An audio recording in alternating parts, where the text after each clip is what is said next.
Tired of your favorite necklaces getting tangled or losing that one special earring? What if I told you that you could create a beautiful, custom wooden jewelry box with just a few simple tools? Stay with me, and I'll show you exactly how to build this gorgeous piece, step by step.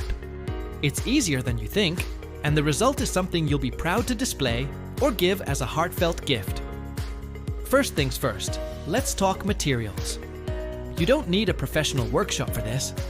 We'll be using a single pine board, 1 inch thick. I've got a piece that's 6 inches wide and about 4 feet long, which is plenty. You'll also need some wood glue. Make sure it's a strong one. A tape measure, a pencil, and a saw. A handsaw works perfectly, but if you have a miter saw or circular saw, it'll make your cuts even faster. For finishing, grab some sandpaper. I recommend a couple of grits, like 120 and 220, a small piece of felt for the lining, and your choice of wood stain or paint. And for the lid, we'll need 2 small hinges and a clasp. You can find these at any hardware store. Finally, have some clamps ready to hold everything together while the glue dries. That's it! Alright, let's get our pieces ready. The key to a great-looking box is accurate measurements and clean cuts. We're going to build a simple rectangular box. I'm making mine 8 inches long and 6 inches wide. So, we need to cut 4 pieces for the sides. We'll cut 2 pieces at 8 inches long for the front and back. Mark them carefully with your pencil and square. Now, for the 2 side pieces, we need to account for the thickness of the front and back boards. Since our board is 6 inches wide, and we're using that for the final width, and the front and back pieces will sit between the side pieces, we'll cut our side pieces to 6 inches. So to recap, 2 pieces at 8 inches and 2 pieces at 6 inches. Take your time with the saw and try to follow your lines as precisely as possible. A straight cut makes all the difference. Next up are the top and bottom panels. These will both be the full size of our box. So that's 8 inches by 6 inches. Mark out 2 rectangular pieces with these dimensions on your board. Go ahead and cut those out. Once you have all 6 pieces, the 4 sides, the top, and the bottom, it's time for the secret to a professional finish: sanding. Before we assemble anything, we're going to sand every single piece. Start with the 20 grit sandpaper to smooth out any rough edges from the saw and get rid of any imperfections on the surface. Then switch to the 220 grit for a super smooth, buttery finish. Don't forget to sand the edges and corners lightly to give them a soft, finished look. This pre-sanding step makes finishing the box later so much easier. Now for the fun part: assembly. Let's start building the box frame. Lay one of your 8-inch pieces flat. Apply a thin, even layer of wood glue to the short ends. Then, take your 2 6-inch side pieces and press them firmly against the glued ends, forming a U-shape. Make sure the edges are flush. Now, apply glue to the top edges of these 2 side pieces and place the second 8-inch piece on top to complete the rectangle. Check that your corners are square. You can use a corner square tool for this, or just eyeball it to make sure it looks like a perfect rectangle. Don't worry about any glue that squeezes out. We can clean that up later with a damp cloth before it dries. With the frame assembled, it's time to attach the bottom panel. Apply a continuous bead of glue along the bottom edge of your rectangular frame. Carefully place the 6 by 8 inch bottom piece on top, making sure it aligns perfectly with the frame's edges. This is where your clamps come in handy. Place clamps around the box to apply gentle, even pressure. This ensures a strong bond and closes any small gaps. If you don't have clamps, you can get creative and use heavy books or other weights to hold it down. Let the glue dry completely. Check the instructions on your wood glue bottle, but it's usually best to let it sit for at least a few hours or even overnight, just to be safe. While the main box is drying, let's prepare the lid. Our lid is the other 6 by 8 inch piece we cut earlier. To give it a little extra flair, you can round the top edges slightly with your sandpaper for a softer look. Now, here's a pro tip for a perfect fit.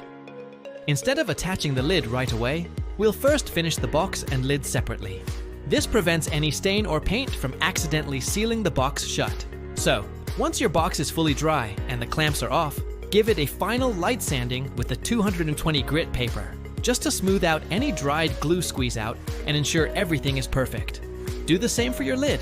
Wipe away all the dust with a clean cloth. It's time to add some color and protection. I'm using a dark walnut wood stain because I love how it brings out the grain of the pine.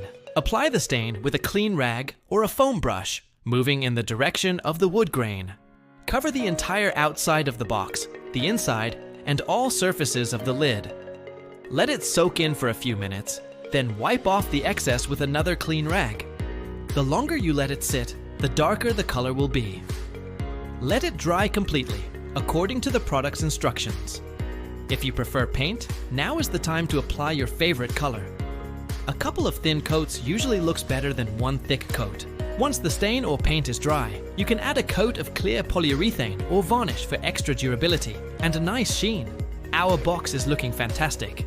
Now, let's attach the hardware to make it functional. We'll start with the hinges.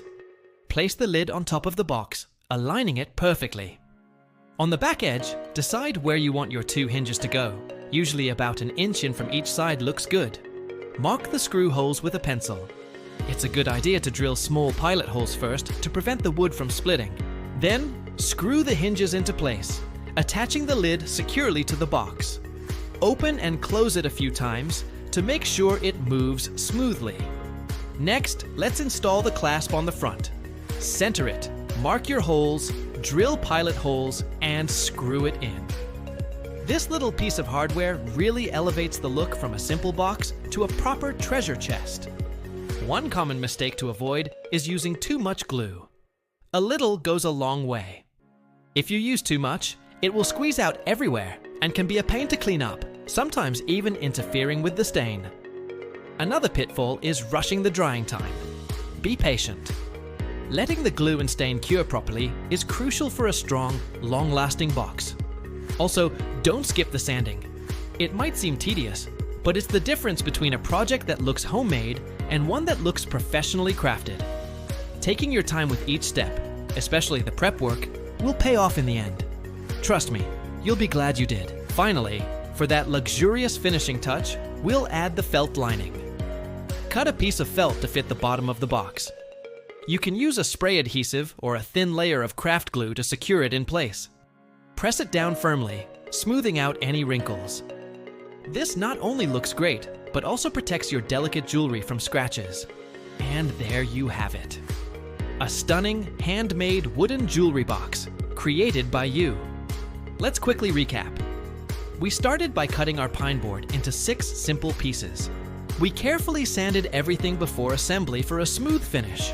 Then, we glued and clamped the box together, letting it dry completely.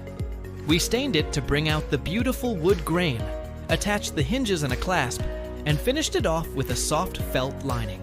You've just turned a simple piece of wood into a functional work of art. I hope you enjoyed this tutorial and feel inspired to make your own jewelry box.